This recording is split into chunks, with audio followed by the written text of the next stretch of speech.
બાપુ, એક સુંદર મજાનો ધાર્મિક અને ભક્તિમય પ્રસંગ છે અને આ પ્રસંગમાં આજે આપણે વાત કરવી છે શ્રી યંત્ર વિશે. કેટલાક રોચક તથ્યો જે તમને કદાચ ખબર નહીં હોય.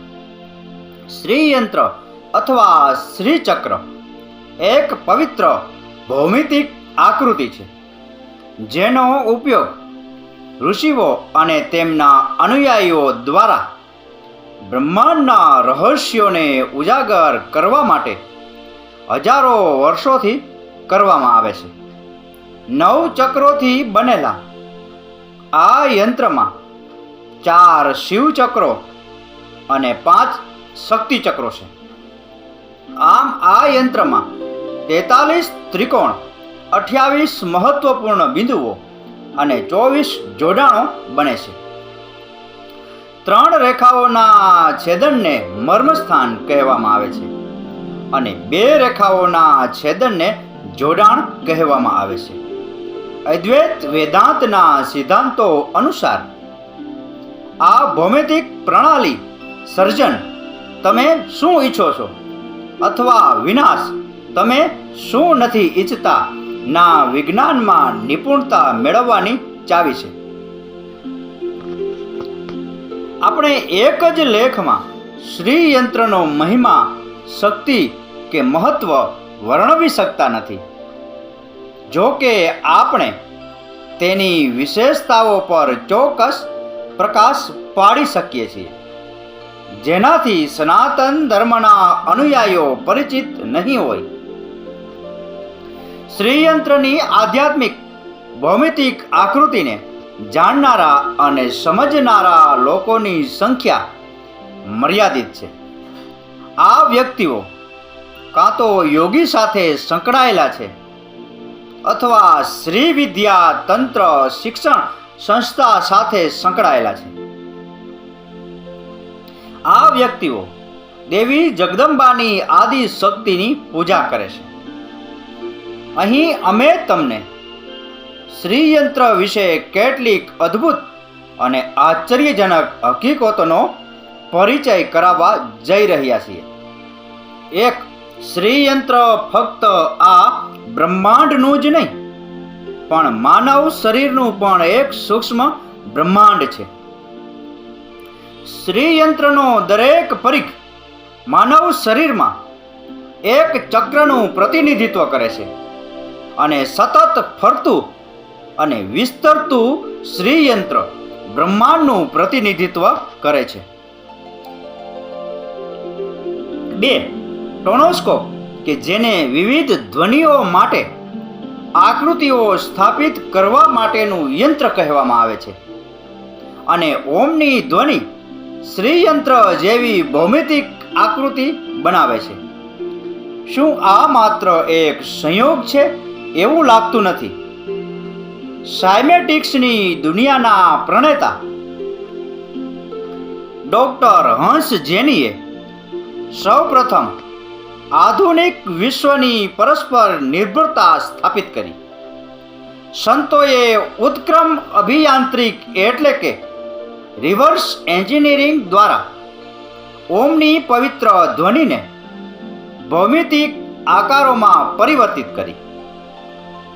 108 આંકડાને ઓમ અને શ્રીયંત્રનું સંખ્યાત્મક પ્રતિનિધિત્વ માનવામાં આવે છે જે સામાન્ય રીતે આપણને ઉપલબ્ધ છે.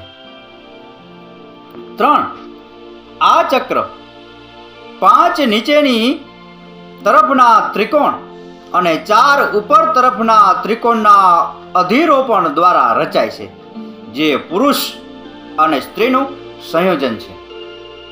નીચે તરફ નિર્દેશ કરતા ત્રિકોણ સ્ત્રી તત્વનું પ્રતિનિધિત્વ કરે છે જેમ કે શક્તિ. ઉપર તરફ નિર્દેશ કરતા ત્રિકોણ પુરુષ તત્વનું પ્રતિનિધિત્વ કરે છે જેમ કે શિવ. બધા 9 છેદતા ત્રિકોણો દ્વારા 43 નાના ત્રિકોણો બને છે અને આ દરેક ત્રિકોણો પ્રત્યેક દેવતાનું પ્રતિનિધિત્વ કરે છે. 4, એવું પણ કહેવામાં આવે છે કે શ્રી ચક્ર માત્ર દેવીની અમર્યાદિત શક્તિનું પ્રતીક નથી, પરંતુ તે દેવીનું ભૌમિતિક સ્વરૂપ પણ છે. 5. તે ફક્ત કોઈના જ્ઞાનની રચના નથી કે વેદાંતના મુખ્ય ઉપદેશનું પ્રતીક નથી.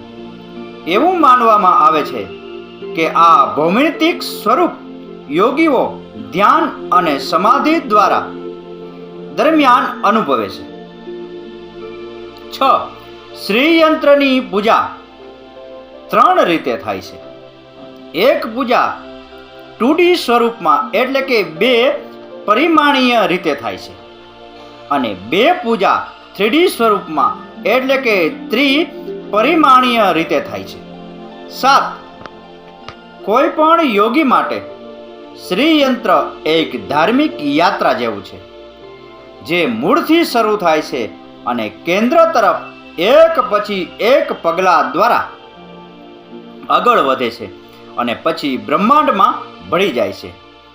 આ એક આધ્યાત્મિક યાત્રા છે જે સાધકને જ્ઞાન તરફ દોરી જાય છે. 8. શ્રીયંત્રની ભૌમિતિક ગણતરીઓ એટલી જટિલ છે કે ગણિત શાસ્ત્રીઓ આશ્ચર્યચકિત થઈ જાય છે. તેઓ આશ્ચર્યચકિત થાય છે કે વૈદિક લોકો આધુનિક ગણિતિક જ્ઞાનનો અભાવ હોવા છતાં તેને કેવી રીતે બનાવી શક્યા હશે. આ ભૌમિતિક આકૃતિ સેંકડો વર્ષો પહેલા વૈદિક કાળમાં લોકો માટે જાણીતી હતી. તેને પી ફી અથવા સ્વર્ણ અંદાજ તરીકે ઓળખવામાં આવતું હતું. આજે આવી આકૃતિઓ કોમ્પ્યુટરનો ઉપયોગ કરીને સરળતાથી બનાવી શકાય છે, પરંતુ જો કોઈને તેને કાગળ પર લખવાનું હોય તો જીવનભર પણ તે પૂરતું નહીં હોય. શ્રીયંત્રની ચોક્કસ આકૃતિ વિશે કેટલાક આધુનિક ગણિત શાસ્ત્રીઓ ફક્ત એટલું જ કહે છે કે વૈદિક કાળમાં ભારતીયો તેમની કલ્પના શક્તિનો વધુ સારી રીતે ઉપયોગ કરતા હતા. આ તેનું પરિણામ છે. 9.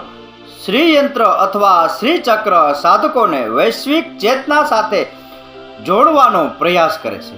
શ્રીચક્રમાં વૈશ્વિક ઉર્જા હોવાનું માનવામાં આવે છે. તે બ્રહ્માંડમાં હાજર પવિત્ર ધ્વનિઓનું ભૌમિતિક પ્રતિનિધિત્વ કરે છે. 10. બેંગલુરુથી 335 કિમી દૂર શૃંગેરી મઠમાં એક શ્રીયંત્ર અથવા શ્રીચક્ર સચવાયેલું છે.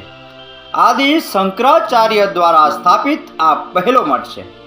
એવું માનવામાં આવે છે કે 2D શ્રીયંત્ર પોસ્ટર સારું ભાગ્ય લાવે છે, વ્યવસાયને વેગ આપે છે અને નકારાત્મક ઉર્જા દૂર કરે છે.